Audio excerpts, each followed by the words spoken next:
Magandang araw po sa ating lahat. Naku po, maganda po ba ang araw natin? Magandang araw po sa ating lahat. Yon. Inaanyahan ko po ang bawat isa na mag-form ng mga groups at sabay-sabay po nating ipanalangin ang simbahan na to at ang service na ito. God bless everyone.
papuri sa Kanya.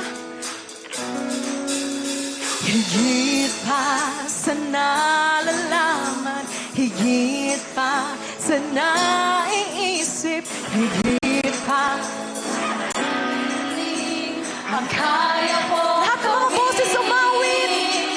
Higit pa sa nalalaman, higit pa sa naiisip, higit pa sa aming hiling. Idinedeklara natin ito minsan pa. Higit pa sa nalalaman, higit pa sa naiisip, higit pa sa aming hiling. Ang kaya mong gawin kung naniniwala ka, umawit ka sa Panginoon. Sa nalalaman, higit pa sa naiisip, higit pa sa aming hiling. Ang kaya mong gawin, higit pa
Wala kang katulad, alala kang katulad. Wala kang katulad, alala kang katulad. Wala kang katulad, alala kang katulad. Wala.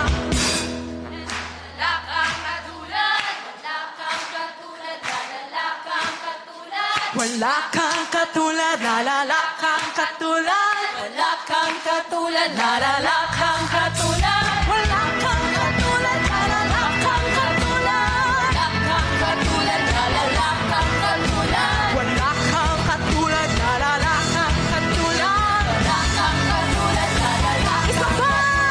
Wala kang katulad, alala kang katulad. Wala kang katulad, alala kang katulad. Wala kang katulad, alala kang katulad. Ano man maging panahon,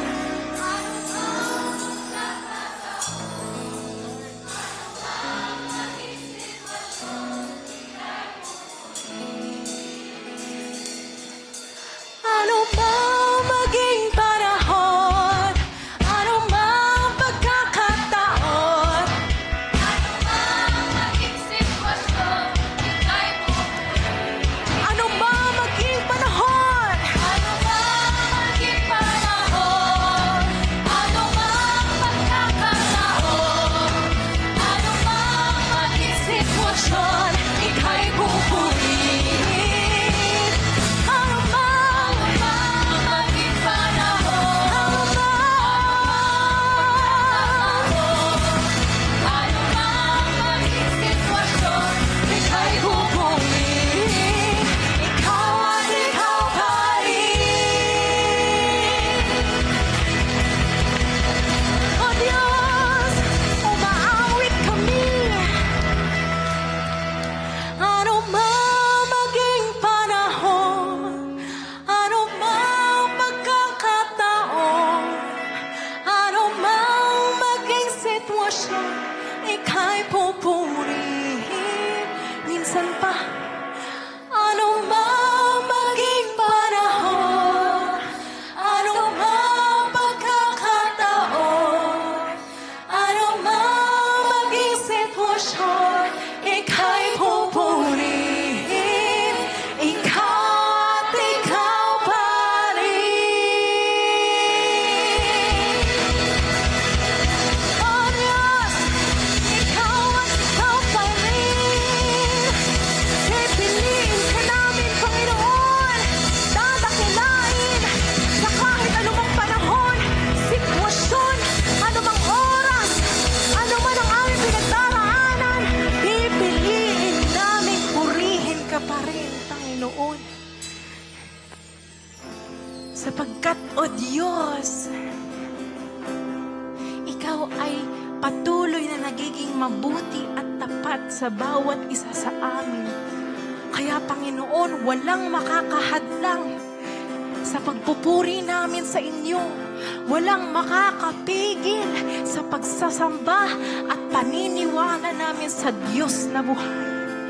Kaya sa oras na ito, mga kapatid, pinapaalala ng Diyos na siya na ating sinasamba ay siya ring nakakakita sa bawat isa sa atin. Siya ring nakakarinig at may alam sa kung sino ka at kung ano ang pinagdadaanan mo. Siya ang Diyos na buhay, kumilos noon at kumikilos ngayon at kikilos pa rin magpakailanman. Siya ang ating Diyos na buhay. At siya ang ating dinadakila noon, ngayon at magpakailanman. O Diyos, kami iyong mga anak, lumalapit, Panginoon, na may pusong dalisay, na may pusong nagpapakumbaba at hinahanap at ninanais ang presensya mo sa aming buhay. Ninanais ang kilos at galaw mo sa bawat araw ng aming buhay. At Panginoon, ngayon na naglalakad na kami sa bagong kabanata sa panibagong simula. Panatag kami kasi ikaw ang aming Yahweh. Panatag kami kasi kilala ka namin. Panatag kami kasi kami ay nananalig sa iyo. Nananampalataya sa Diyos. Nananampalataya sa aming Ama.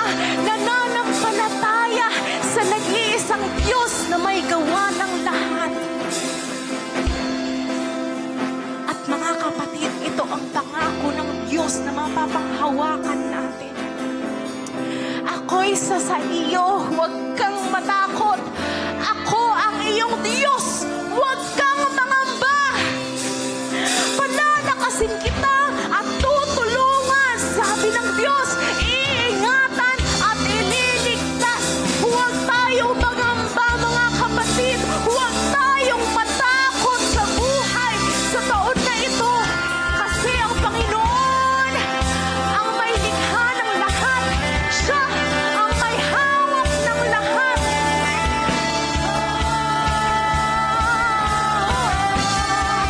Patuloy na magtitiwala. Patuloy na magpapahinga sa presensya ng ngalan niya.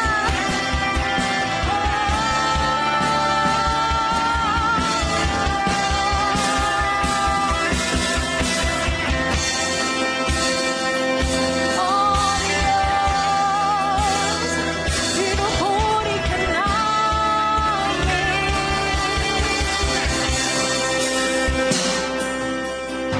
Mga kapatid, patuloy tayong inaanayahan ng Panginoon na lumapit lamang sa Kanya. Sa kahit anumang sitwasyon, lumapit at manahan tayo sa presensya ng Panginoon. Kasi dito natin matatamo ang tunay na kapayapaan at tunay na kagalakan. At Panginoon, nararapat kang mapapurihan.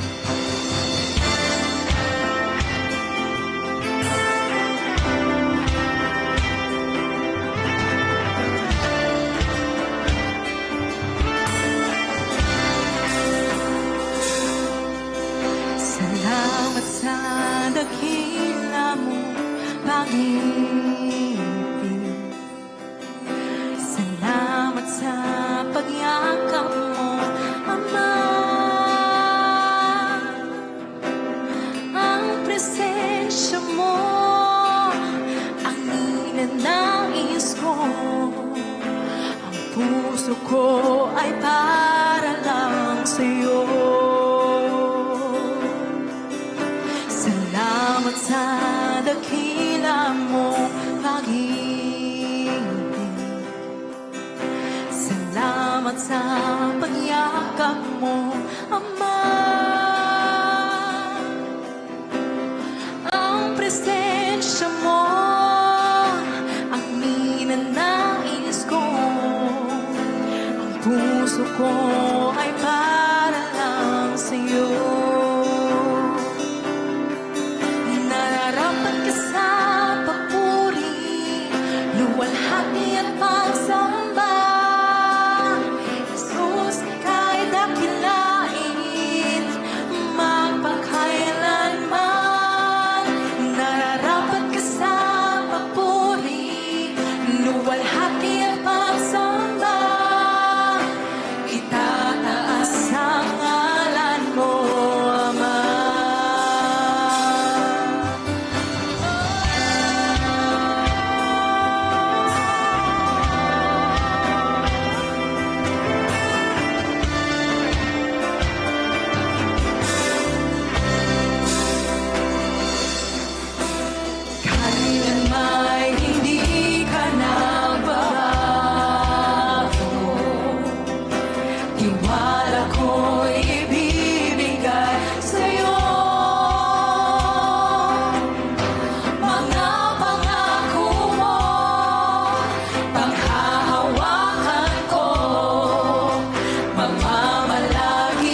lahat ng papuri na nararapat at karapat-dapat sa inyong dakilang Diyos.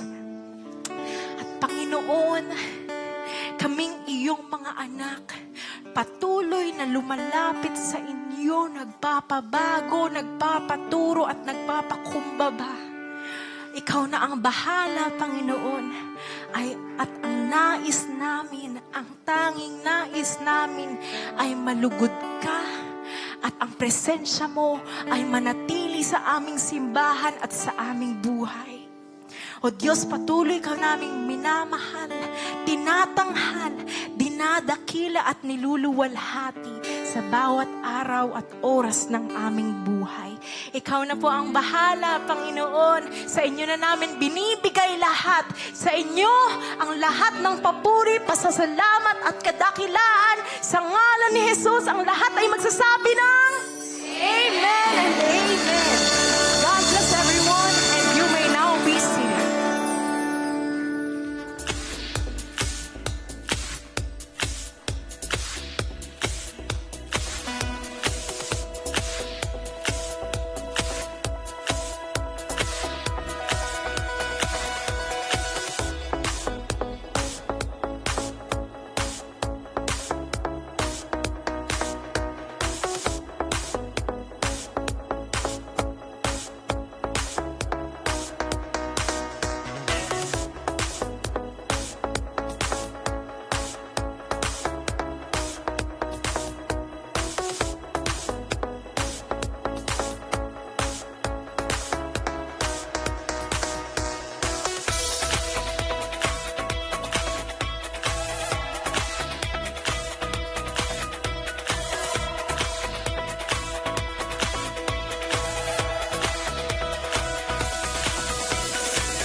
Good morning, Church of God. Magandang umaga. It's a joy to see everyone here in the house of the Lord. Ayan, kasama rin natin ang mga kapatiran online. Type Amen and please share our Facebook Live so that our friends and family can also hear the Word of God and be blessed. Ayun. Kamusta mga kapatid? Mabuti. Ang bilis ng panahon, no? Nasa mid-January na agad tayo ng 2026. Kamusta mga New Year's resolution? Nasusunod ba natin?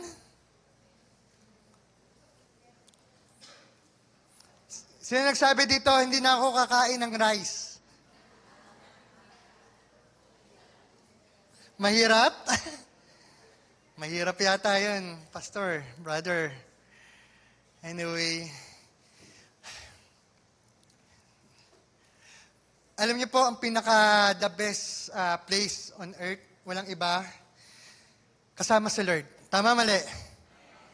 Ayun, kaya nandito tayo, I believe all of us want to hear the Word of God. His blessing. But I just would like to give you a heads up. Today, or our topic, is somehow there are time na being controversial. Being talk about. Why? It's related to money or being generous. Do you believe that our God is generous God? And do you believe that His children are generous then? Parang humina doon sa amen doon sa pagdating ng children. Anyway, I just would like to give you a heads up nga, as I mentioned, I'm not here to entertain you. I have only one reason in your front. Gaya po yung sinabi ni Paul kay Timothy, preach the word. Season or out of season. Correct, rebuke, and encourage with great patience and careful instruction. That's the reason why we are here, gathering to listen from the voice of the word, from the voice of our God, hearing His word. So, as I mentioned, today, what we are discussing is about generosity. Palagay mo, yung katabi mo, generous ba yan? O guwapo lang? Maganda lang? Ay. Oh, mukhang generous. Masayahin, nakangiti. To be honest, one good qualities of most Filipinos are generous.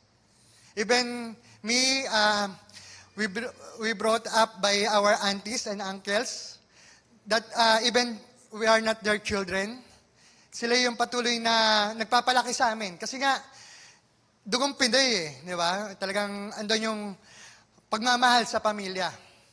And I believe, ang mga totoong anak ng Diyos, ganun din. Same thing din. Kasi, alam niyo bakit? Mayaman ang Diyos natin Yung tatay natin sa langit. Sige nga po, amen po ba? Amen. Kasi isipin niyo na lang, kung tatay niyo si Henry C. Senior. Di ba? Siguro, barya-barya lang pag kayo nag-share ng blessing. Siguro, hindi makiikot dyan sa pag-December ng mamimigay lang ng 3 pesos, 2 pesos. I believe, lalakihan nyo pa. If I'm not mistaken, Henry C. Jr., one of his children, give tithes, alam niya magkano? Or offering sa isang church? 10 million pesos. Alam niyo po ba na si Henry C. Sr. merong building sa, itong gusto ko sa kanya, meron siyang malaking building sa UP, somewhere in Makati, at meron siyang sariling building sa May Lasal. Take note doon ko nakita nga, pag mayaman talaga, kaya niya rin i-bless ang mga mas mayayaman pa. I mean, yung mga mayayaman din. It only shows how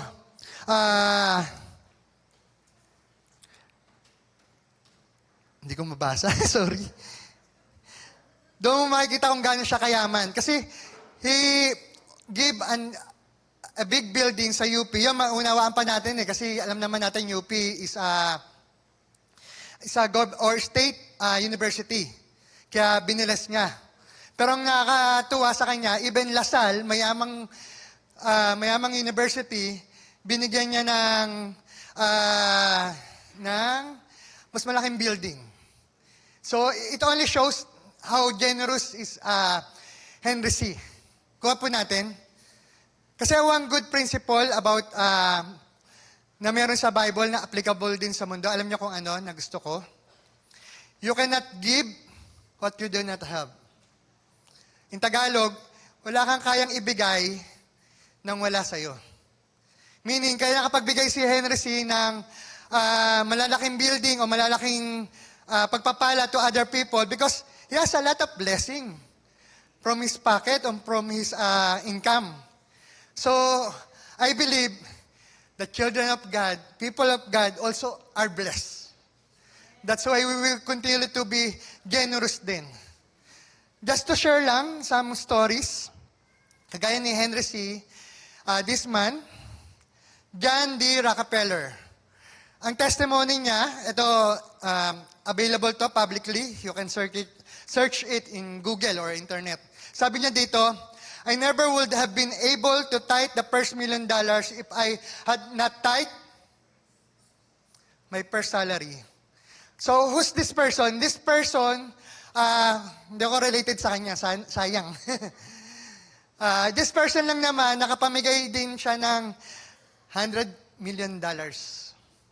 Year back 1900s pa. Kung si Henry C. namimigay ng mga buildings sa university, same thing with him. Sa mga malalaking prominent school sa buong mundo, particularly sa US. So, nakakatuwa sa kanya, this guy is a Christian. Again, this guy is a Christian. He came from a regular family. Actually, do you know what is his age? He started working. 16 years old. Who are mga youth dito? Yeah. Hello? Amen. Ayun. So, 16 years old pa lang, this guy already started working as take note, he's not an accountant or an engineer. Started as a bookkeeper. But because his mother is a faithful Christian, he was trained or lumaki na faithful sa pagbibigay ng tithes. His salary, take note pa, ang tithing niya po dito, how much daw? Million na. But he started tithing, ang sahod niya, $50 per month. So how much yung tithe? 10%. $5. So how much will retain?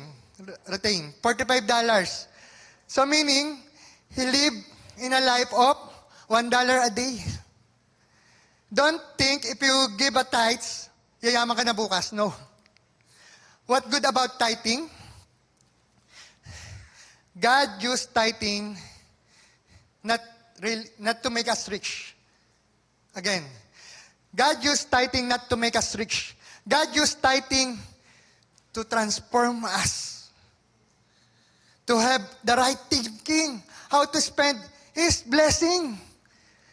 So the $45, he learned how to be disciplined. Na, this only $45, I need to live how much per day? $1. So maybe a few cents kada kakain. But that mentality or that character build him, make him stronger. Dumating yung time, started investing. At during that time, there's a lot of oil in the US found out. Many people look for the oil and dig up. But this guy, together with his Christian partners, sabi niya, hindi, mag-refine na lang tayo and sell the oil. And good thing, from $50, naging 1,000 na yung sahod niya per month. From 1,000, naging 10,000, 100,000. At dumating yung time, million na yung tithes. Totoo po yun. He invested a lot of millions. Parang sina Henry silang. Kung iniisip nyo, totoo ba may mga gano'n? Yes. Good example, sino? Yung popular nung nakaraan sa balita. Diskaya family. Bibili ng mamahaling kotse kasi gusto ko yung payong ang ganda. Wow. Ayun. Anyway, that's the reality of life. And I would like to encourage you, brothers and sisters, God is a generous God. Our Father loves you. And He wants to bless you. But before blessing you, He wants to make sure you have the correct heart. You have the correct heart. Hindi ka yayaman, hindi ka muna yayaman bago magtiwala. God wants us to trust Him first so that He may continue overflow His blessing. Dati, ito yung buhay ko. And many believers nowadays give what is convenient, not what is faithful. That's my old life. I only give, I'm blessed, I'll give more money. I'm broken-hearted, lesser money or lesser offering. It's not faithfulness. It's emotion-based.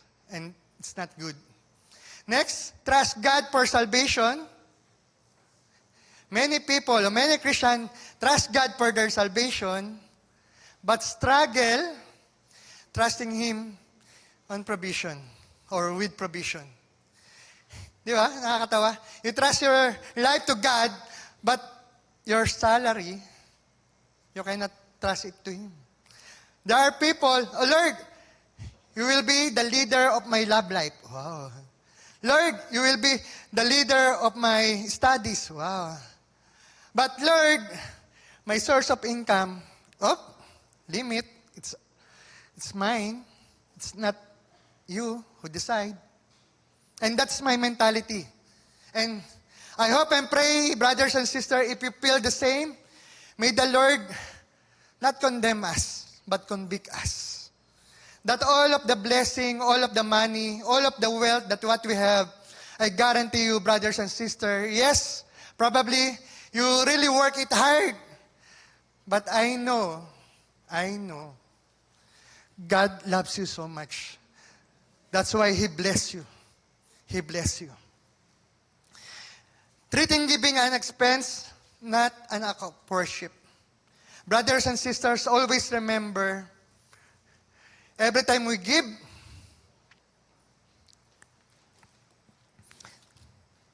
every time we drop our offering in offering box, it's not compulsory, it's not obligation. It's your act of worship. If you really love God, it's not only about singing. It's not only praising Him. What Paul mentioned in Romans chapter 12, offer your bodies as a human sacrifice, living sacrifice to Him. This includes your wealth, your blessing. So I hope and pray, brothers and sisters, we continually do our worship from the start up to the end. Diba? Offering is an act of worship, and do it with reverence. I hope and pray you're not picking up old bills, gusot-gusot. I hope and pray, especially mga may napamaskuhan, yung pinakamalutong, pinakabago. Lord, ito bibigay ko kasi best ka sa akin eh. Alam mo ba, best sa'yo si Lord? Best ka sa Kanya eh. Na ang kulit-kulit mo, brother, sister, ang kulit-kulit mo, pero ang nakakatawa kay Lord, mahal ka pa rin niya. Mahal ka pa rin niya. Isang palakpak na nga po para sa Panginoon. When God is honored first, always remember, kapatid, and hold on this promise. He takes responsibility what comes next. He takes the responsibility. Why? You partner with Him. Lord, this is our income. I give it back to you the 10% and the 90%. Let's talk about what will happen in 90%. You know why, brothers and sisters? Many people may think about, oh, you can easily talk ng ganyan eh. Madali lang magsalita eh. But I said to you, brothers and sisters, my principle in life when I become a pastor, I hate people doing or talking a lot of things, but I cannot see, or we cannot see, the words on his action, on his life. For me, Lord, if you want me to become a pastor, let me be a preacher, not by your words, but by action, by life. Diba? I cannot give what I do not have. So I cannot encourage you to give your tithes and offering if I'm not doing it that. I cannot encourage you to go to the church and pray every day if I'm not doing that. Correct? Dito, kapatid, lagi natin tatandaan, mahal na mahal tayo ni Lord. Todo. Lalo na yung nangyari sa'yo, 2025. Minsan, sisisi natin si Lord eh, o yung ibang tao. Pero to be honest, Brad, sis, to be honest, most of them, that challenges, came from you. From your wrong decisions. Tama, mali? Wala eh, palpak, mali. Don't blame others. Don't blame God. If you have the correct heart, surely God will protect you, will bless you. So what I would like to share, to God be the glory, I started as a Christian during my teenage years. To be honest, I didn't give my tithe faithfully on my early Christian life. Last year, I celebrate my 30th year being a Christian. Pero alam niyo po ba ang sikreto ko? Pwede ba atin na lang, huwag niyang sabihin sa iba. Ang sikreto ko, 10 years na akong Christian, I'm active in the ministry, active in different voluntary works, but I'm not faithful in my tithes. Because I have a lot of justification. Lord, I'm doing a lot of things for you. I'm also treating young people. Nililibre ko na sila. So, parang 10% na rin yun, Lord. So, bibigay ko na lang yung konti. Pero alam nyo, ganun yung buhay ko. Walang pagbabago. For 10 years, sa biyaya ni Lord, I was able to go to college. Unfortunately, hindi nga lang ako nakagraduate. Pero ang buhay ko, wala. Sakto lang. Pero yung napunta ako sa corporate world, I started giving tax. 10,000 sahod ko noon. Yung first payslip ko, I saw there's a deduction. 12%. So I went directly to the accounting department. I asked, why there's a deduction in my payslip? They told me, it's a tax. Sabi ko, ang laki. At in-explain sa akin, so I realized, being a Filipino citizen, I'm obliged to do or comply the government requirements. Even our company cannot do anything about that. If they didn't comply, mapapasara lang din yung company. Alam niyo yung araw na yun, napaya ako kay Lord. Alam niyo bakit? Binabawasan yung sahod ko. Magkano yun? 10,000 less 12%. Magkano? 1,2. Ang sahod ko na lang 8,800. Bago pa lang kami mag-asawa, maliliit pa lang yung anak namin, nagagatas pa, may yaya. 8,800 matitira. Tapos, binawasan ng 12%.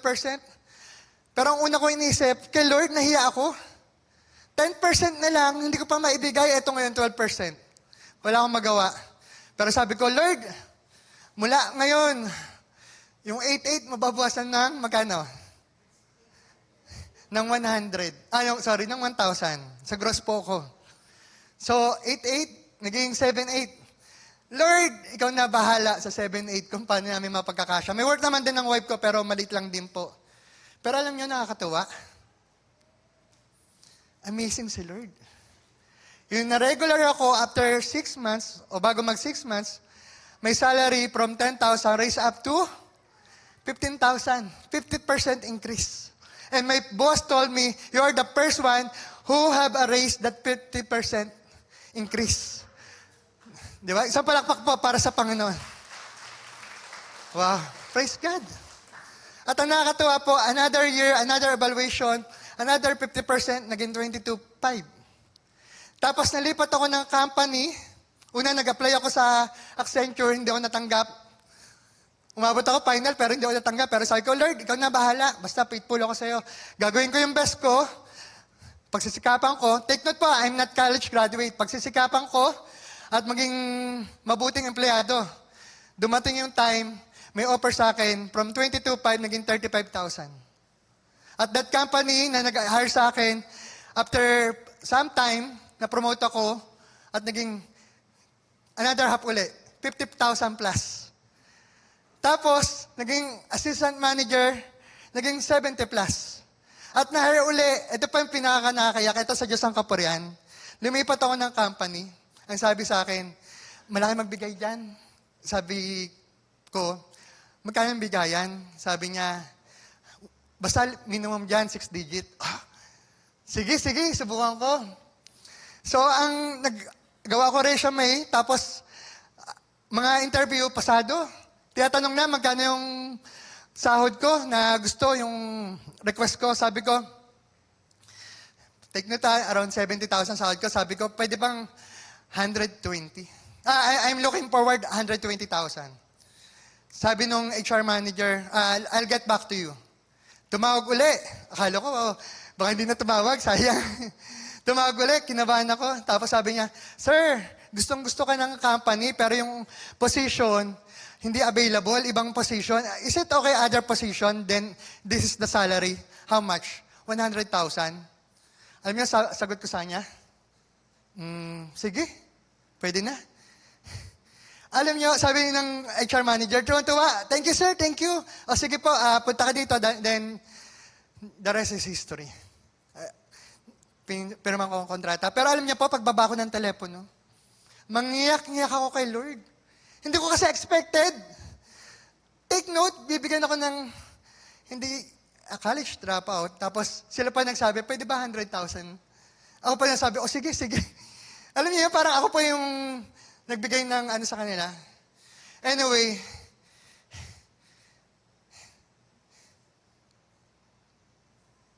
nakakayak. Buhay ang Diyos.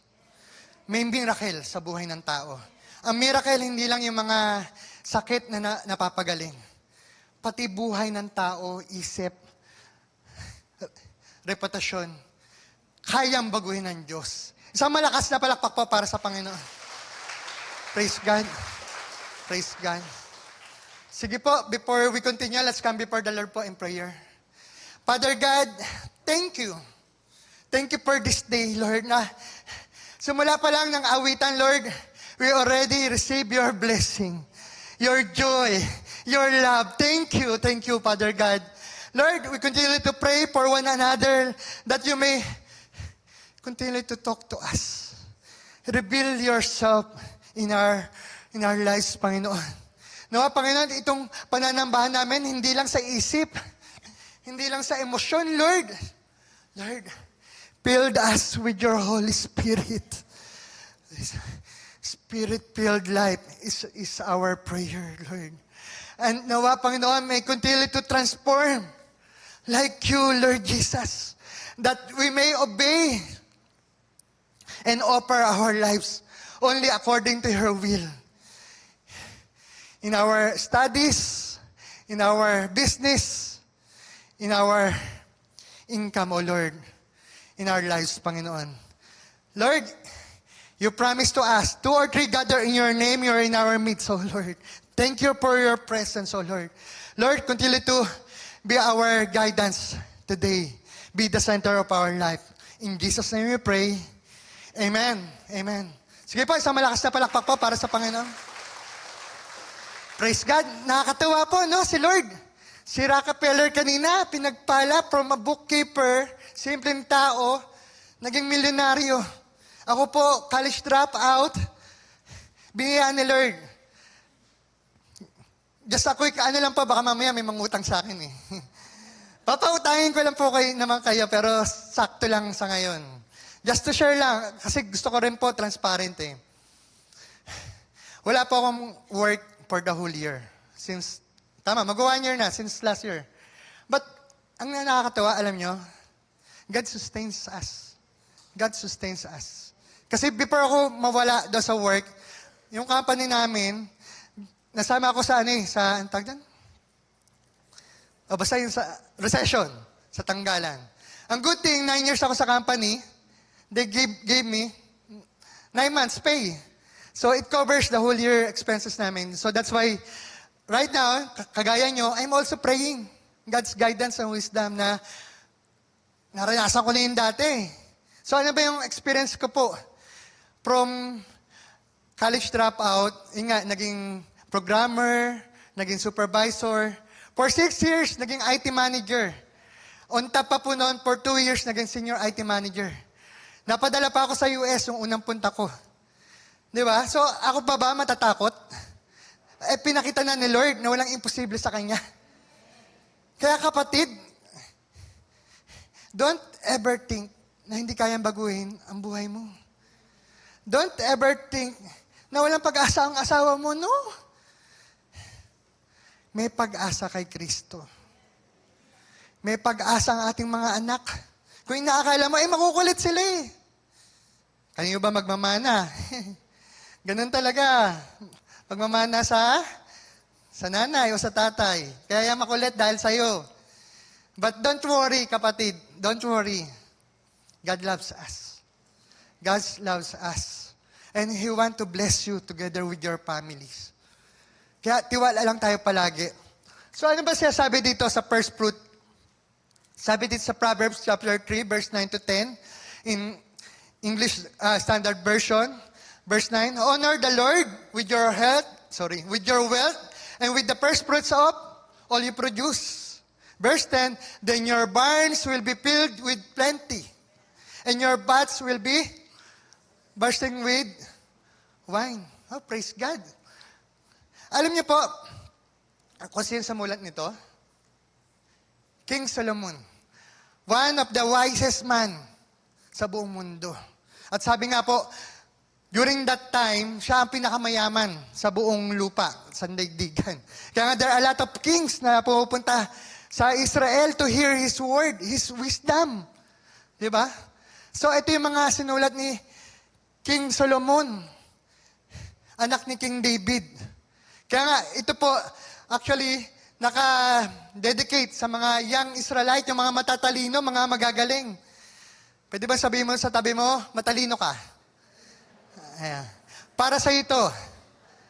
Ayan. Sabi ng Biblia ni James, ang Word of God daw, this Word of God is like a mirror. Sino ang hindi nag-mirror kanina?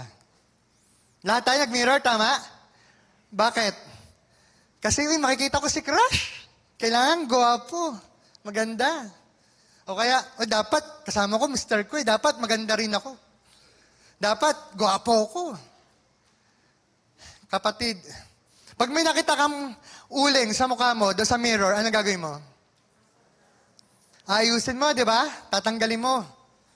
Ngayon, kapatid, itong Word of God, I believe, ngayon, nangungusap na yun si Lord. May the Lord continue to convict us. Ano ba yung mga dapat ayusin? Di ba? Kung tayo nga nagpapaganda maigi, kapatid, mas maganda, guwapo at maganda ka sa harapan ng Diyos. Di ba? Yun ang pinaka-best audience natin. Hindi si crush, hindi si Mr. o si Mrs. Si Lord.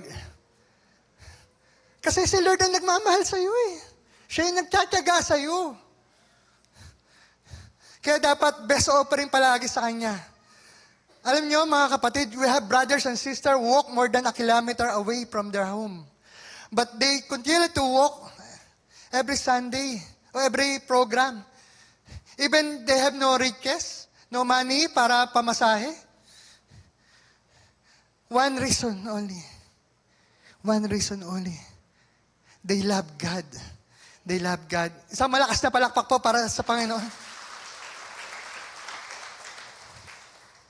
Kung alam niyo po yung Proverbs 3:5, ito sa mga leaders, di ba?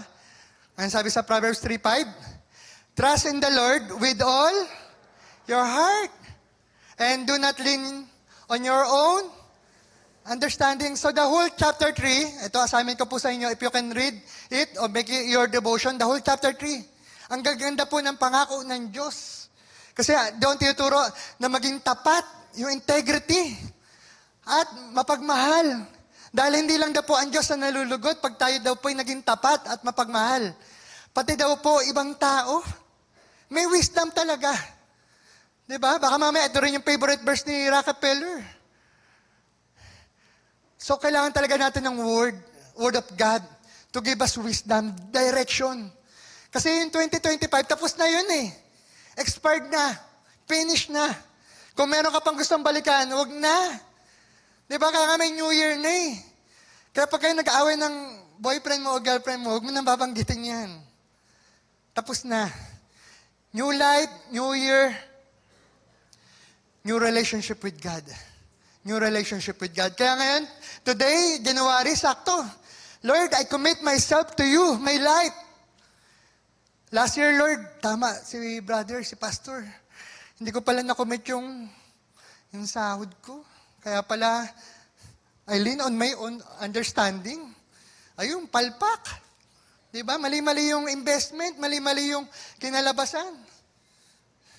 But I assure you, brothers and sisters, if we put God first, discipline follow, good character will prosper, and blessing will flow. Blessing will flow. Giving in verse 9 to 10 is not a money lesson. Kung titingnan natin yung key verse, yung verse 5, it's a trust lesson. Diba? Trust God with all your heart. Ngayon, yung heart kasama dito yung tithes and offering, even our first fruit. So I hope and pray, kapatid, we continue to worship and honor God. Honor God. And it is our priority. Ito yung point 1 po natin. Honor is about priority. If you honor God, you will prioritize Him. Ako, naniwala ako, you honor your work, tama? Kaya ka nga pumapasok palagi on time eh. You honor your leaders, yung boss mo. Kasi nga, pag may meeting kayo, you prioritize them. Kung ano yung napag-usapan yung schedule. So same thing with God. If we honor Him, we prioritize. So ano yun? Time, wealth, strength, wisdom. We honor God. So, balikan ulit natin yung verse 9. Honor the Lord with the first fruit. First fruit. Lagi po natin tatandaan, hindi tira-tira ang para kay Lord. What God requires to us is our first. God doesn't ask for what's left. He asks for what's first? Yung best mo. Ikaw ba, kapatid? Ang tatay at nanay mo, o yung tirang pagkain na lang sa'yo. Di ba? Ano bang pipil mo? Meron kang kaibigan, ang papakain sa'yo, tira-tira. Usually, kanyang abala binibigay yung tira-tira. Kay kapitbahay, sa mga kaibigan malakas kumain. Hindi, joke lang. But anyway, what I'm saying, yung tira-tira, hindi doon sa priority. Tama? Kasi doon sa mga taong priority mo, ibibigay mo yung best. Yung masarap na pagkain, ay, bigay natin yan kay leader. O kay ganito. Kasi priority natin siya eh. Then yung tira-tira, o doon na yan sa mga, ako, tiyatamaan dito. And I hope and pray lahat tayo nakakonvict. Tira-tira ba si Lord? First fruit means first and best, not leftover. Marami ng kwento sa Bible. Di ba? Si Abel. First fruit. Actually, kanya nga hindi fruit eh. Literal na yung mga, alaga. Even in Israel. And Israel gave him first fruit, required faith. The harvest wasn't guaranteed yet. Kahit alam ng Israelite na hindi pa lahat 100% aanihin, pero yung first fruit, binibigay na nila kay Lord. Kasi hindi nakabase doon sa kabuuan eh. Nakabase yung pagbibigay nila kay Lord, hindi doon sa ani nila, nakabase sa pananampalataya nila kay Lord. So yung trust mo kay Lord, yung pagbibigay mo, I hope and pray, starting today, nakabase na hindi sa emotion. Sa trust mo kay Lord. And one good reflection, trust ko ba talaga si Lord? Ang next question mo, magkano ba bibigay ko kay Lord? Tira-tira? Honor. Ang Hebrew word is kabob. Kabod. Meaning weight, value, reverence. Banal na takot. Meaning, if you honor someone, usually honor offer to the kings, tama? Sa mga prominenteng tao na may honor talaga. To the best of best. So, same thing with us. We will continue to honor God doon sa best natin. Sabi ko na nga, pera-pera yan eh. Kaya minsan, ko sa Christian church eh. Kapatid, if ganun ang thinking mo, nagkakamali ka. It's not about money.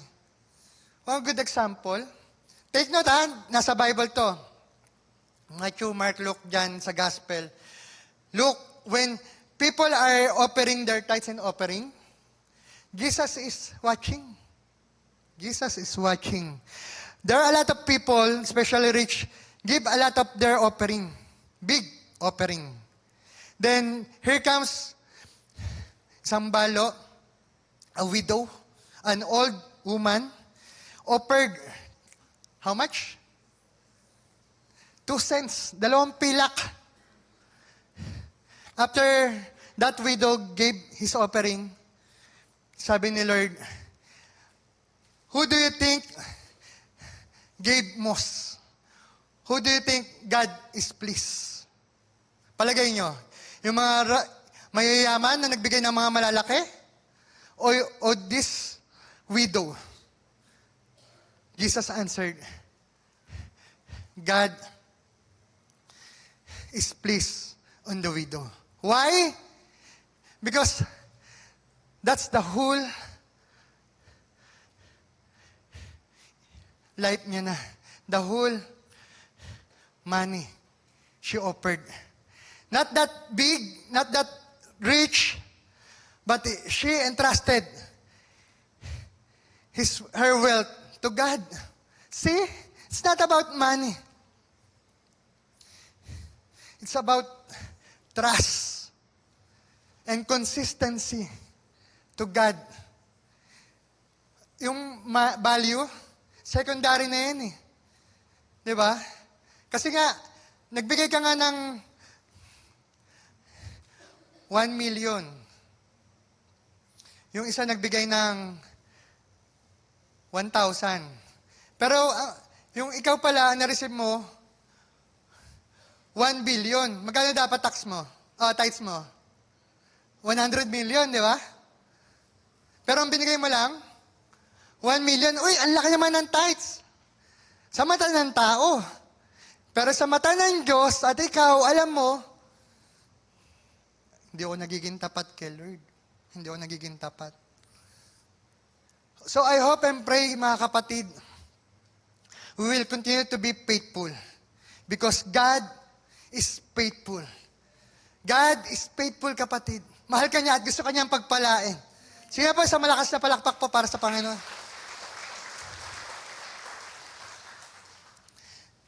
Another question. Does anyone here pay bills first and give God's what's left? And ito na yung dati kong buhay.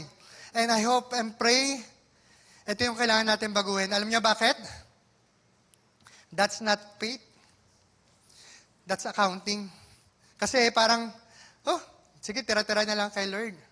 Remember, if you sing a song and worship the Lord with your heart, as I mentioned, I hope and pray, more than words sana. It should be in action. Diba? Remember, James told some of our brethren, show your faith without action, and I'll show you my faith with action. So if you really, truly love and honor God, it's between you and God, show it to the Lord. Show it to the Lord. Hindi para kay Lord ang tira-tira. Again, hindi para kay Lord ang tira-tira. Siya ang una. Pwede ba sabihin mo, unahin mo si Lord? Unahin mo si Lord. So, ano ba yung first fruits? Sige nga po, isang mabilis lang po. First fruit, lahat po ito tinuturo sa Bible, ha? Basic ano lang po, theology tayo. First fruit, tithes and offering. First fruit, ito po yung kung saan po ang mga tao, ang mga Israelite, binibigay sa Diyos yung una nilang ani. Si Abel nga po, ang binigay niya yung unang matabang tupa at inoffer niya yung kay Lord. At yun po, napiplease si Lord. Yung tithes, ito yung ikasampung bahagi. Andiyan na rin po yung mga verses. Kaya hindi ko na po kinote kasi I want to, if you're really serious to God, your relationship to God, search it and pray for it.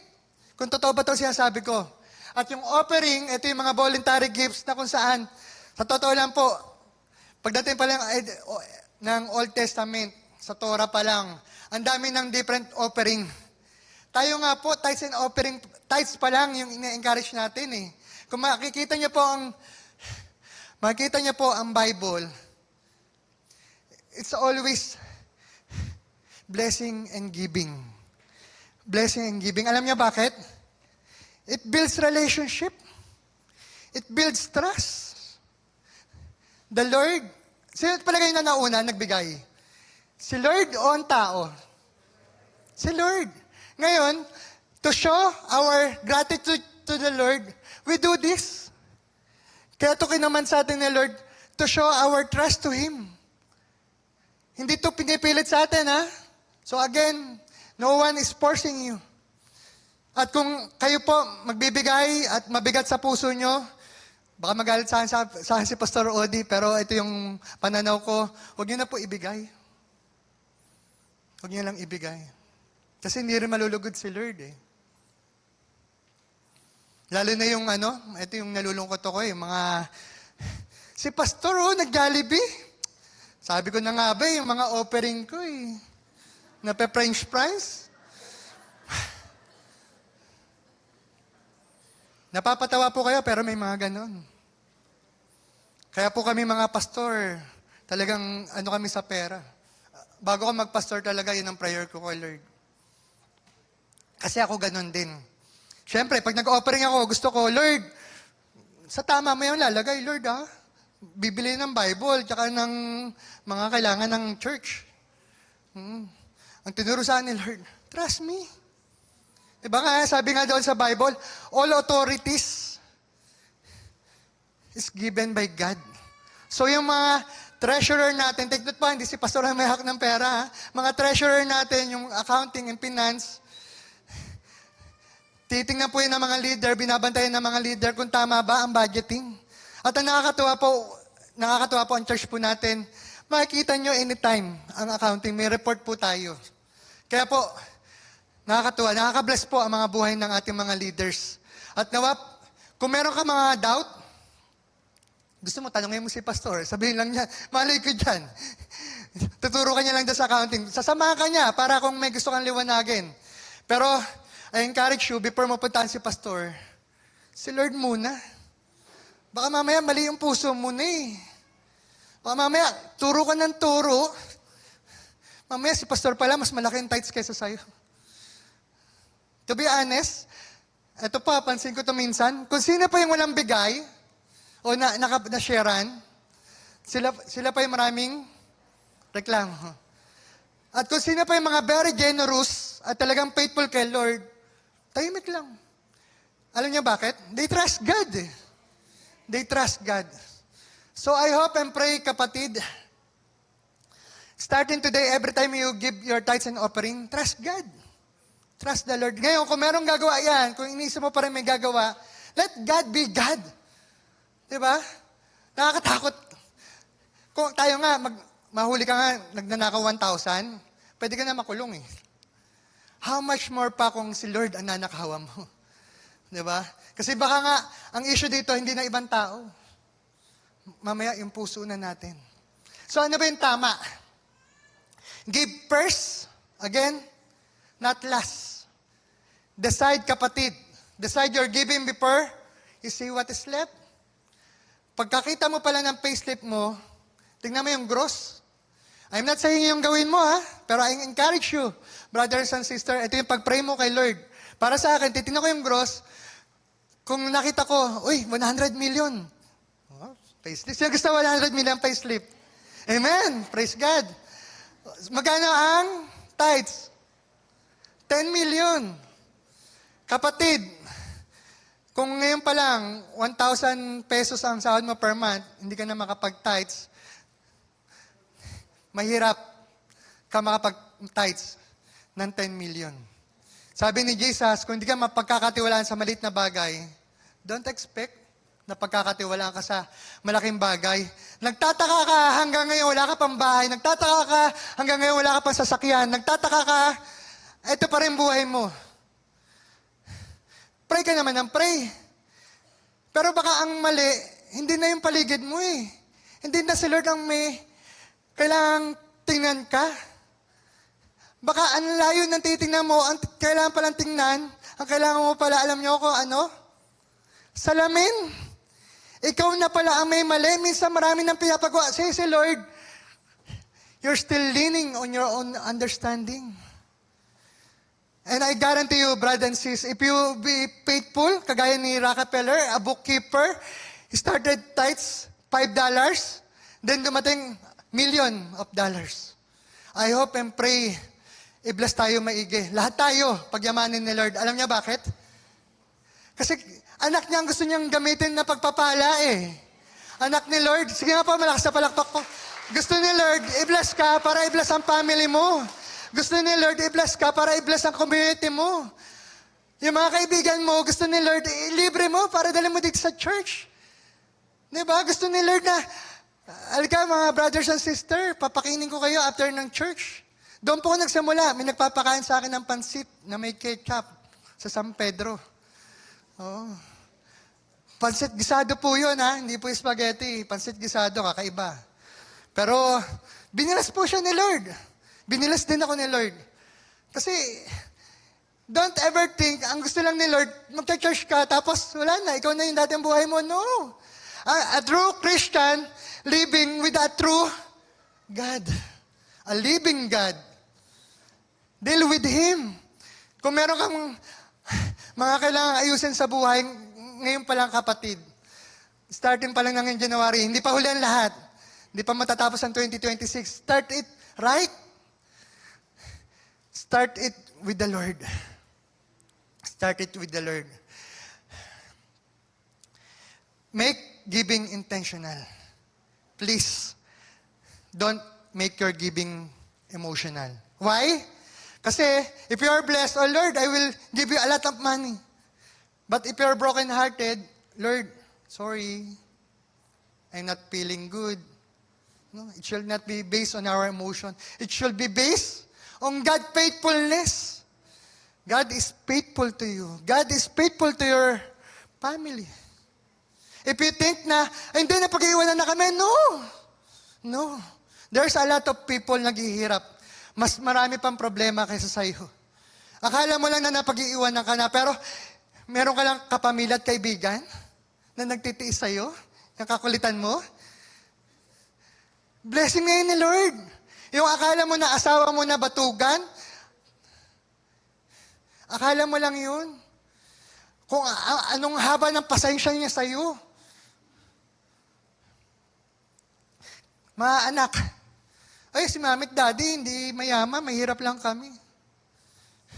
Naku, kung alam niyo lang, ang iyak ng mga nanay at tatay na isusubo na lang nila, ipapakain pa sa inyo. I hope, siya mga anak dito, I hope and pray kayo mga anak, maging grateful kayo sa parents nyo. No matter what. Ako nga sabi ko, tatay ko lang maging magpipishball, magiging proud ako eh. Kasi tatay ko, dati yung kinalakihan, wala nang trabaho, nag-adik-adik pa. Yung pera na nakukuha ng nanay ko sa pananahe, kinukuha pa, nag-aaway pa sila. Kaya kung ano man yung trabaho ng asawa mo, ng pamilya mo, be proud. Be proud. At i-bless yan din, Lord.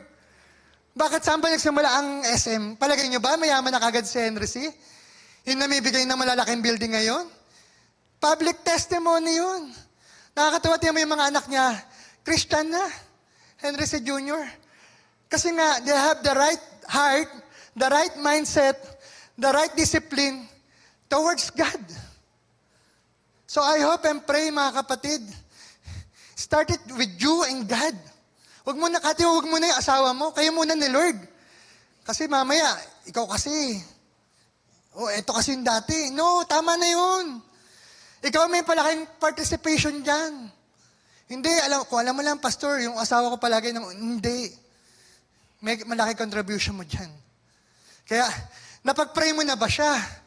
Nag-pray ka na ba kay Lord? Kasi ako naniniwala, the power of God, siya mas malakas. Ang Diyos o ang asawa mo?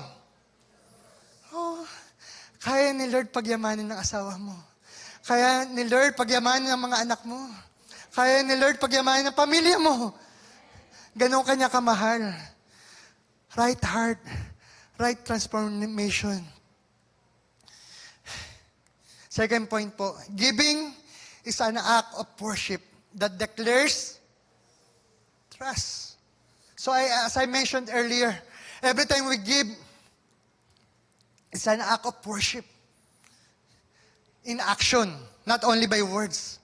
So I hope and pray, kapatid, hindi man kailangan ni Lord yung malaking bigay mo eh. To be honest, before I gave 10%, I started small. Small. Kung, Lord, parang hindi ako pabor doon sa nagsasalita, 10%, malaki yun. Pero sa tax, alam niyo po ba yung tax ko, umabot ng 30%? Pag malaki ang sahod mo dito sa Pilipinas, umabot ng 30%, natuwa na lang ako nagkaroon ng tax reform. Nagsimula yung mga previous year. I believe less than 30% na sa 28 na lang. If I'm not mistaken, if you earn 100,000, ang tax mo, magkano? Kung 28%. 28,000.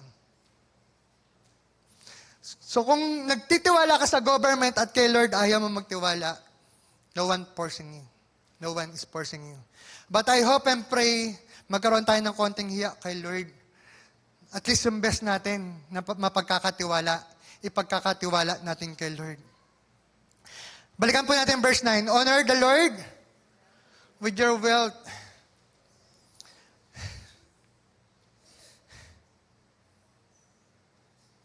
Lagi po natin tatandaan, giving is not only a financial transaction. Giving is spiritual declaration. If you see kung gaano ka naka-matured as a Christian, di ba? Lord, gaano na ba ako ka-matured as a Christian? 1 to 10. Siguro you can start dito sa wealth mo. Are you faithful enough kay Lord? Baka kasi, Lord, ang galing-galing kong kumanta. Ang galing, lagi ako nasa church. Ganito yung mga ginagawa ko. To be honest, a lot of religion nowadays, everyday nga yung simba po ng iba eh. 5 days a day, 5 times a day, they pray. It's not about religiosity. It's about the heart. Madaling magbait-baitan sa church, lalo na pag marami nakakita.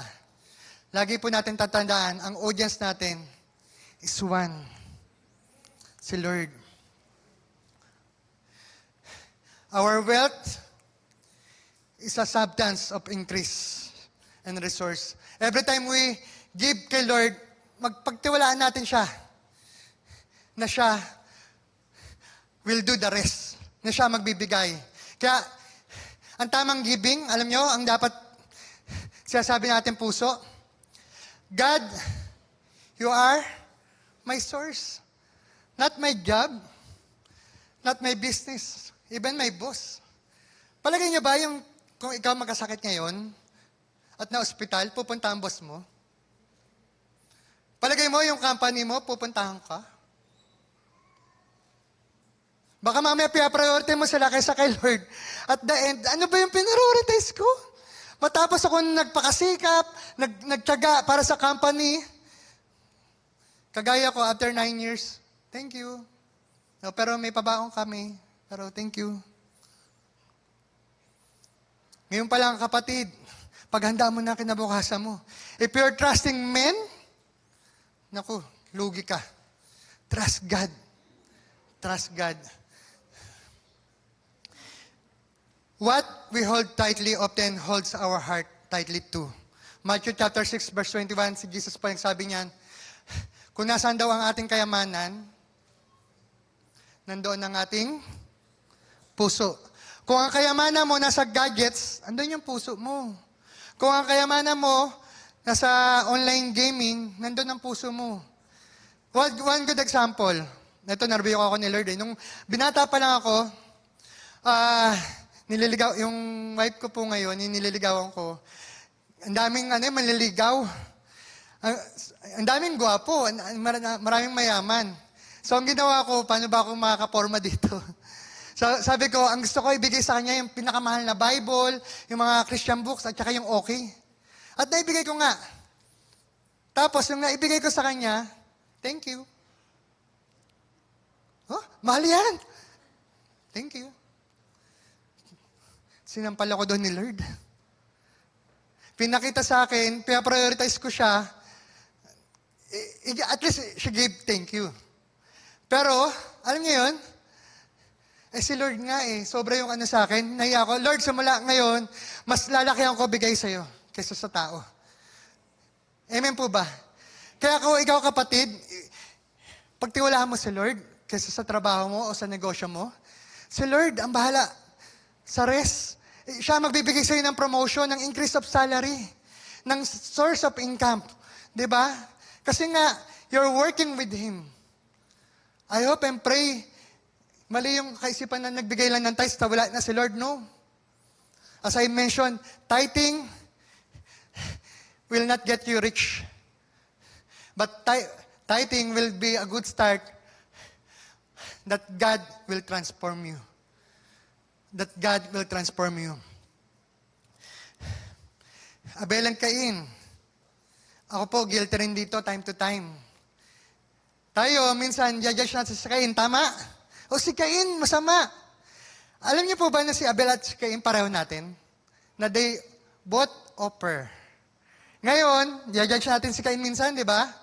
Tanong, are we Abel or are we Cain? They have different perspective. One is by faith, and the other is formality. I hope and pray, aray, pastor, tiyamaan ako. Kung tiyatamaan ka, the Lord is not condemning us. The Lord is not condemning us. He's convicting us. Convicting us.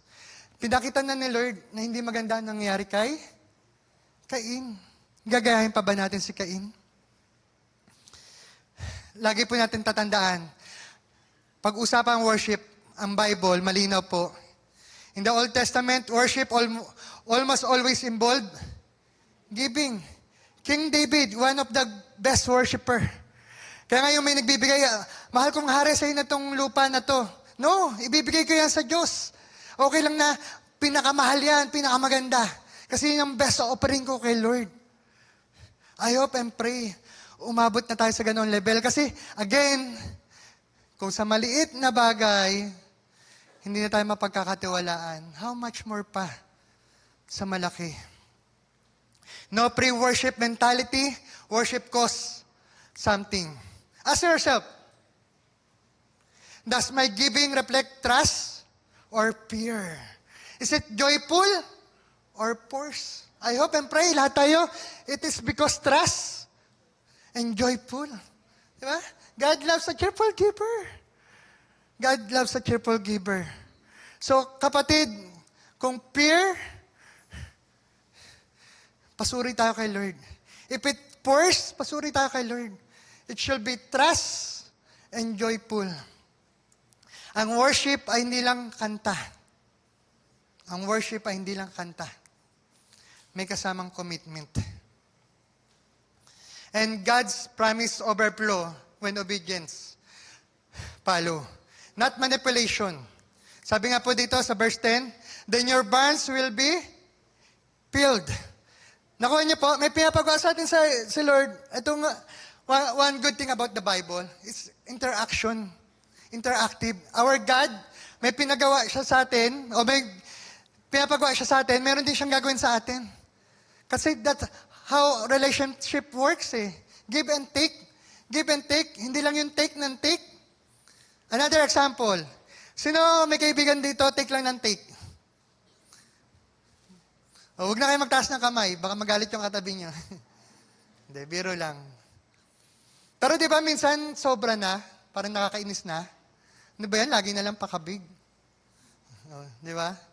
Ayun. Ayaw natin yun. Ayaw ni Lord yun. Kasi, child of God ka eh.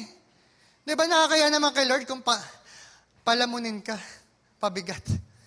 Kasi ako niniwala ako, walang Christian na palamunin. Walang pabigat na Christian. Pag sabi mo Christian ka, child of God ka, you're one of the best. Di ba? Modelo ka. Masipag ka. At ibibigay mo yung best para sa kay Lord. Kaya ikaw yung magiging huwarang empleyado, huwarang boss, huwarang magulang, huwarang ama o ina, huwarang anak. Isang mabilis lang, ano ba yung difference ng prosperity and poverty gospel? Sorry, ito lahat po ito, bibilisan ko na lang. Ito yung mga nabanggit na rin natin. Prosperity is not manipulation. Kaya ko po ito in-emphasize kasi nalulungkot ako nowadays. There's a lot of mega churches. Hindi naman po lahat. Para lang hindi lang tayo maligaw. There's a lot of mega churches, prosperity gospel. So, what's the prosperity gospel? Prosperity gospel prioritize the blessing, not the giver. The more you bless or give your tithes and offering, the more the Lord is blessing you. That's the prosperity gospel. And there's another extreme, the poverty gospel. That's the traditional thinking. The poorer you are, the holier you are. Kaya dapat sa kanila, mahirap lang. Yung pastor, hindi nagja-Jollibee. Wow. Dapat mahirap lang. Kasi pag mahirap, dapat mas malapit kay Lord. Both extreme, both is not godly. Hindi biblical. Siguro another session na lang po. And I would like to encourage you to join CLDP para matutunan yung mga ganito. Para hindi tayo maligaw ng mga katuruan. What is tama o what is correct? The biblical giving. One prayer of King David, take note, a king, what he prayed to God, God, bless me, but don't bless me so much that I may forget you. But Lord, nevertheless, Lord, don't let me be poor, that I may say against you. So, ang sabi ni King David, Lord, pagpalain mo ako, pero wag sobrang yaman. Kasi nga, baka makalimot ako sa iyo. Pero Lord, wag naman sobrang hirap. Baka naman magreklamo na ako sa iyo. Kuha po natin. Yung sakto lang, ano ba yung pangangailangan ni David? Bilang hari, syempre, kailangan niya ng palasyo. Kailangan niya ng tulugan. Kailangan niya ng mga ganito. Same thing with you. Kailangan mo ng bahay. Kailangan mo ng sasakyan. Tama ba? Ang sasakyan ngayon, hindi na luxury. Necessity na yun. So, ibibless ka ni Lord. Lalo na kung gagamitin mo sa kabutihan. Tamang puso. Paul, one of his saying, naranasan ko ng maging sagana. Naranasan ko maging payak.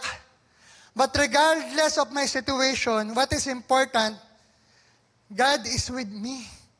God is with me. So, it's not about yung prosperity. It's not about poverty. What is important is the presence of the Lord. That's the right giving. God doesn't say, give you so you can be rich. No. But He say, trust me and I'll take care of you. Isang malakas nga palakpak pa para kay Lord. Praise God. Malapit na po tayo matapos. Malakay 3:10. Hindi na po natin babanggitin yan, pero mahaba. Ang pinaka-gist ng Malakay 3:10, ang sabi ni Lord, test me. The only verse na nagsasabi, hinahamon niya yung tao, yung people of God, His children. Sige, subukan niyo ako. Subukan niyo ako. Kung hindi ko bubuksan ang durawan ng langit upang ibuhos ang pagpapala. It's between you and God. Kaya nga, I encourage you, yung lahat ng mga notes, kopyahin mo. Kung if you don't trust me, at least trust the Bible. Trust God's Word. And pray for Him. Pray to Him that you gain wisdom. So ano po yung kailangan natin gawin? Step out in faith even when it is uncomfortable. Kapatid, kaya minsan problema, kaya hindi ka maka-tithes of offering, walang plano yung budget mo eh. Hindi problema yung tithes and offering. Ang problema, wala kang plano. Tama, mali. Kahit nga, hindi ka mag-tithes eh. Kulang pa rin. Tama, mali. Alam niyo yung na-miss ako kay Lord? Nabawasan ako ng tax. Nabawasan ako ng tithes. Pero, napagtagni ni Lord.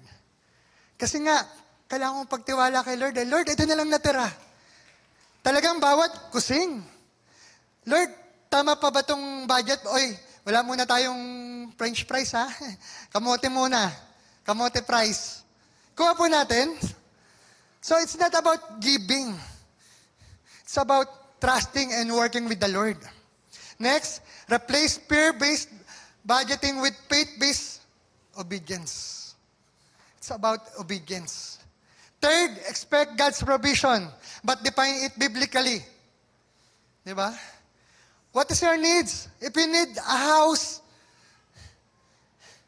God is generous enough to grant your prayer. If you need a car, as long as it's not luxurious, na kailangan mo lang ng payong, di ba? God is generous enough to bless you together with your family. Because our God is a loving Father. Di ba? Tayo nga, sasabihin natin sa anak natin, kung alam mo lang yung susubo ko na lang, ibibigay ko pa sa'yo. How much more is our Father in heaven? Na gusto niyang ibigay sa atin. Sige nga po, isang malakas na palakpak po para kay Lord. Hindi ka malulugi sa Diyos. Ever. Alam niyo bakit? Gaya ng sabi niyo, si Lord ang una nagbigay. Alam niyo, ang pinaka-best na binigay ni Lord sa atin, John 3:16. For God so loved the world that gave. May binigay sa atin si God. Sino daw? Ano daw? His one and only Son. To save us. To save you. Diba? Pupunta tayo ng langit nung tinanggap natin si Jesus Christ bilang Lord and Savior. At don't ever think it's a cheap salvation. No. Binayaran yun ng buhay. Binayaran yun ng dugo. Yung pagkakaligtas sa iyo, brother. At pagbibigay ng value ni Lord. It's not cheap. Never ever think it's a cheap. God gave us His very best. God didn't give leftovers. He gave His best. His Son. The cross proves God's generosity before we ever gave anything back. Kapatid, our giving doesn't earn salvation. Kaya tayo nagbibigay kasi pupunta na tayo ng langit eh. Pupunta na tayo ng langit. Hindi ako nangako noon. Si God, malinaw sa John 3:16. If you already accepted Jesus Christ as your personal Lord and Savior, repented your sins, it's not me who say. It's God, His Word. You are already saved. Ephesians chapter 2, verse 8 to 10. For by grace you are been saved through faith. It's a gift of God. Not by works, so that no one shall boast. Because you are God's workmanship, created in Christ Jesus, to do good works. So may binigay muna daw si Lord. Hindi yun reward, binigay, not by works, bigay ni Lord. Tapos, in response, will do good works. Yun ang nakadesign sa atin ni Lord. Hallelujah. Hallelujah. Praise the Lord. So, what will be our response? First, may this be our prayer. Lord, reorder my priorities. And decide, brother and sisters, commit honoring God first. Consistently. Not only this Sunday, next Sunday, we have 52 Sundays. God is consistent and patient, loving you. And I hope and pray you will also be consistent and patient, trusting Him. Act. Start now. Not tomorrow. Not later. Kung ano man yung dealing sa'yo ni Lord, kung hindi pa kaya yung 10%, at least you start. At least start. And let the Lord convict you and bless you more. And lastly, trust. Expect God to be faithful on His way, in His timing. Don't expect na, mamaya, Lord, nagbigay ako ng tithes. Dapat, manager na ako bukas. No. Before God bless me, before Rockefeller become millionaire, ang dami pa munang transformation. Ang daming inaayos muna si Lord sa isip ko, sa puso ko, sa buhay ko, sa pamilya ko. And let God do His part on your lives, brothers and sisters. When God... Sorry.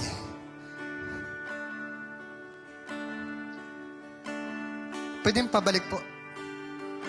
When God is honored first, He takes responsibility for what comes next. Always remember that. Dito na po magtatapos sa kwentong to. There's a rich young ruler. Lord, how can I enter the kingdom of God? Sabi ni Lord Jesus, do the commandments. Do not steal, do not murder, do not commit adultery, honor your father, your mother. Natuwa yung rich young ruler, Lord, ginagawa ko lahat yan. Natuwa rin si Lord. Sabi niya, isa na lang kulang, one is lacking. Sell all your possession, give it to the needy, to the poor, and follow me. Unfortunately, that person walk away. He done a lot of things. But when trusting to God, He walked away. Mahirap madali. Kaysa niyo ako mahirap. So that's why it is our prayer, Lord, change my heart. Lord, make me faithful. Mahirap po yung sinasabi ni Pastor. Change me. Kasi alam ko, gusto mo kong i-bless, pero itatama mo muna yung puso ko. Lord, gusto mo i-bless ang aking asawa, pero itatama niyo muna ang puso naming lahat. Change me, O God. At kapatid, yung pride, at yung thinking, that's the thing that we need to surrender. Diba? Do not lean on your own understanding. Trust God with all your heart.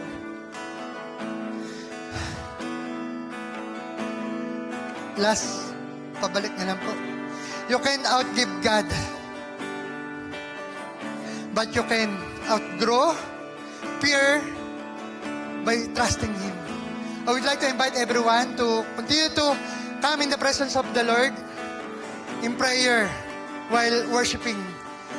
I surrender with our worship team. I invite everyone to stand as we sing this and worshiping the Lord. Here I am, down on my knees again, surrendering all, surrendering all. And find me here, Lord, as you draw me near, desperate for you, desperate for you. I surrender.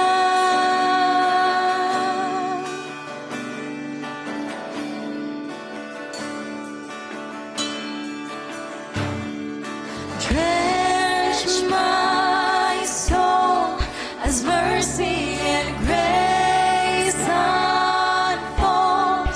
I hunger and thirst. Oh, I hunger and thirst. With arms stretched wide, I know you hear my cry. Speak to me now,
Bless us. Talk to us, O Lord, that you may be our King of Kings and Lord of Lords.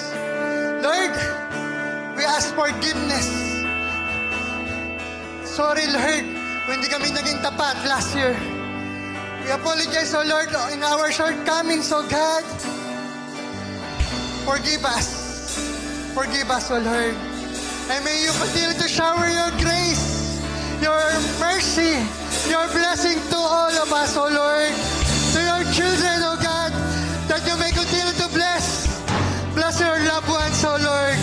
Thank you, O Lord. Thank you. Blessing upon blessing to your people, O Lord. That is our prayer. Blessing upon blessing to this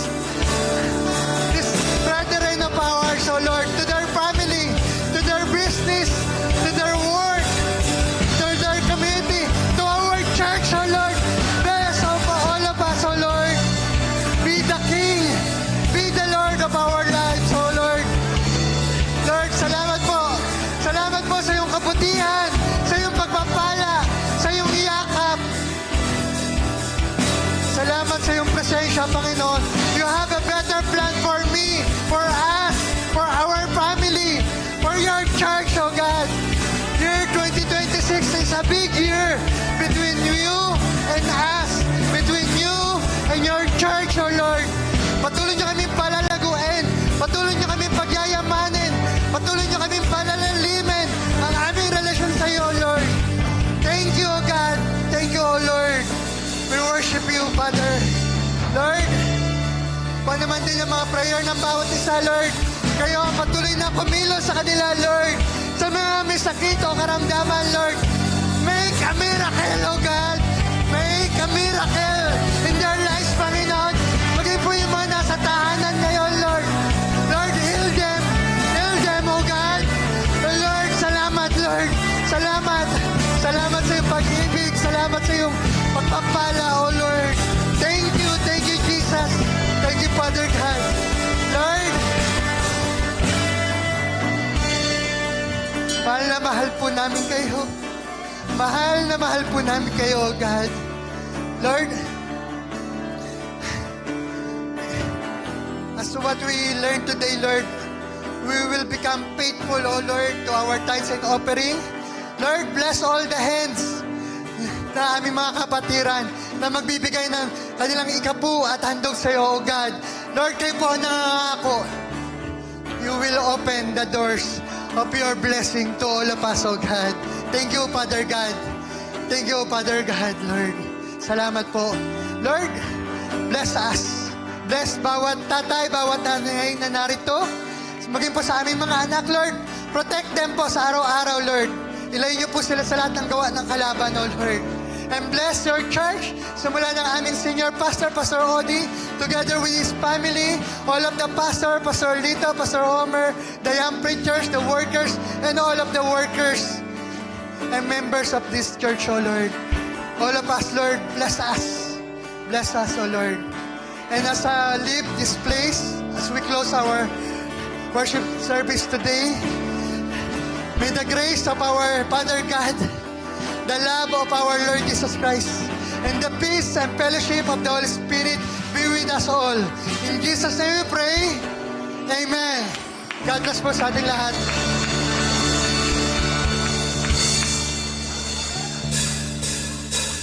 Praise the Lord, everyone.